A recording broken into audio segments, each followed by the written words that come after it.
Olá, tudo bem? Meu nome é Juliana, eu sou médica neuropediatra na cidade de Jaú e eu tô terminando agora a série Primeira Infância.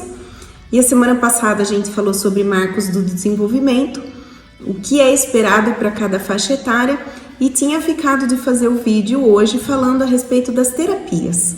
Quando é que eu procuro cada tipo de terapeuta, para que serve fono, para que serve TO? Quer saber? Então acompanhe o vídeo até o final. Vamos lá! Quando uma criança não está atingindo os marcos do desenvolvimento esperados para a faixa da idade dela, seja motor, seja coordenação fina, linguagem, cognição social, eu preciso procurar ajuda e entrar com intervenção.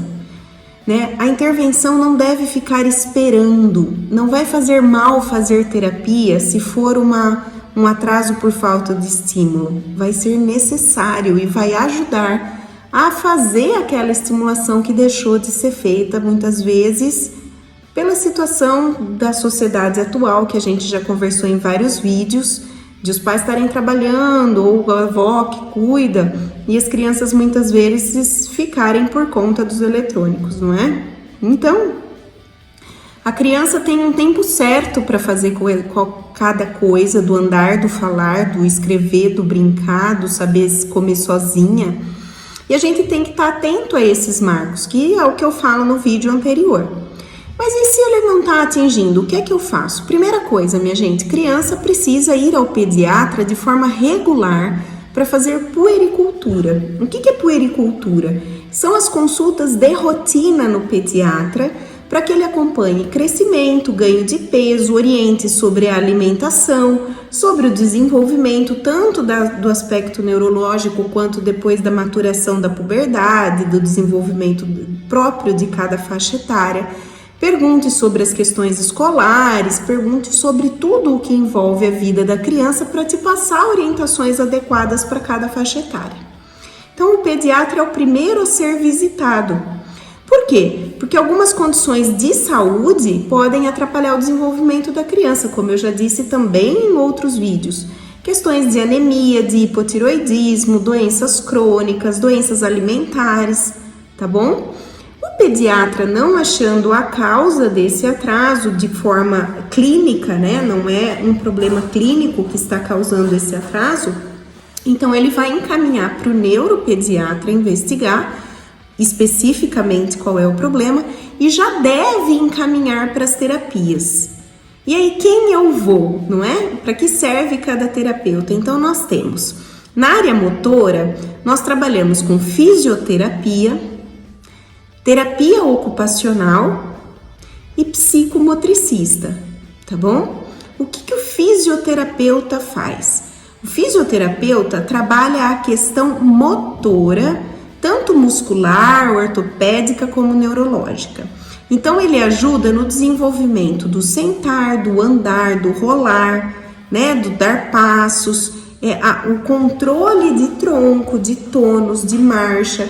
Nas crianças que têm paralisia cerebral, ele também vai trabalhar a questão do alongamento, da prevenção das retrações ortopédicas dos tendões, quando existe uma lesão neurológica, ou paralisia cerebral, ou uma malformação medular, quando existe a lesão mesmo, central, que causa um problema motor. Nas doenças musculares, nas miopatias, nas distrofias, é treinado alongamento também, não se treina força porque acelera a progressão da doença, tá? Mas aí é um caso muito específico que depois a gente vai falar quando eu fizer um vídeo sobre doença neuromuscular. Isso é o fisioterapeuta, tá bom? O fisioterapeuta, muitas vezes, além de trabalhar nas clínicas de fisioterapia, ele também pode trabalhar com hidroterapia e ecoterapia. A hidroterapia na piscina, que é bacana, porque tira o peso do corpo e aumenta a mobilidade, tá? Quando a criança não tiver contraindicação. E a ecoterapia, que é no cavalo, que ajuda muito a questão de marcha e a questão do contato com o animal, que ajuda muito a regular um pouquinho a parte emocional, tá certo? Então, isso é a fisioterapia. O que é o TO? Terapeuta ocupacional é o que vai trabalhar habilidades de vida diária e coordenação motora fina. Então, na neuropediatria, O TO trabalha o movimento de pinça, o comer de talheres, o amarrar o cadarço, a criança que tem problema nas letrinhas, a criança que tem uma dificuldade de habilidade fina, que derruba mais coisas, que tem um movimento mais prejudicado de mãos, por exemplo. Mas ele também trabalha com o brincar, ele trabalha com ensinar essa criança a brincar mais adequadamente, ele trabalha essa criança a aprender a desfraldar, a fazer atividades de vida diária. O que é atividade de vida diária? É tomar banho, é se limpar, é comer sozinho.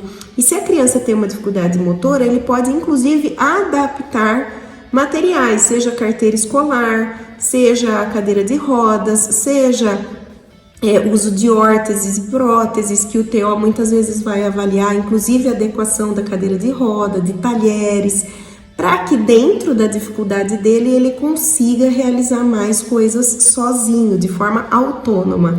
Então o TO trabalha muito a autonomia, tá certo? Já na criança com autismo, por exemplo, o TO também trabalha a integração sensorial, que é para melhorar a seletividade alimentar, o incômodo auditivo, o incômodo tátil, percepção corporal. Então o TO trabalha a coordenação, o TO faz muita coisa, tá bom? Então TO não é fazer pintura só, não é essa a ideia. Tem muita gente que não sabe o que o TO faz. O TO é um profissional de extrema importância para desenvolvimento de habilidades de vida diária e para as adaptações necessárias quando são necessárias, tá certo? E o que é o psicomotricista? O psicomotricista, ele pode ser um psicopedagogo, ele pode ser um TO, um fisioterapeuta, ele pode ser um educador físico que fez uma especialização em psicomotricidade, que são brincadeiras, estímulos, motores, através dos quais a gente também vai melhorar a coordenação motora grosseira e fina, para facilitar a questão escolar e a questão da independência, tá bom? Então isso de área motora, tá? Quando a gente fala em linguagem, a primeira pessoa que vem na cabeça é a fonoaudióloga. Então a fonoaudióloga, você vai ver que trabalha também com áreas diferentes.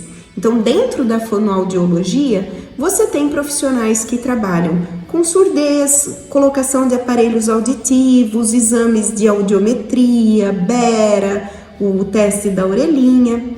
Você tem a fono que trabalha a questão da deglutição. Então bebês prematuros, às vezes que não conseguem sugar, engolir, que engasgam, crianças com um atraso mais grave, com doenças não progressivas ou progressivas, então elas fazem avaliação se broncoaspira ou não, se vai ter que fazer videodeglutograma, que é para ver se vai ter que colocar gastrostomia ou sonda para alimentar. Nomes difíceis, né? Mas na verdade é para ver se a criança engole sem engasgar, tá? Então tem fonoaudióloga que trabalha sempre com fonodeglutição, que vai trabalhar mobilidade da boca para engolir, para mastigar, para sugar, que trabalha com os bebês pequenininhos, muitas vezes os prematuros de UTI, né? Ou as crianças com sequela neurológica.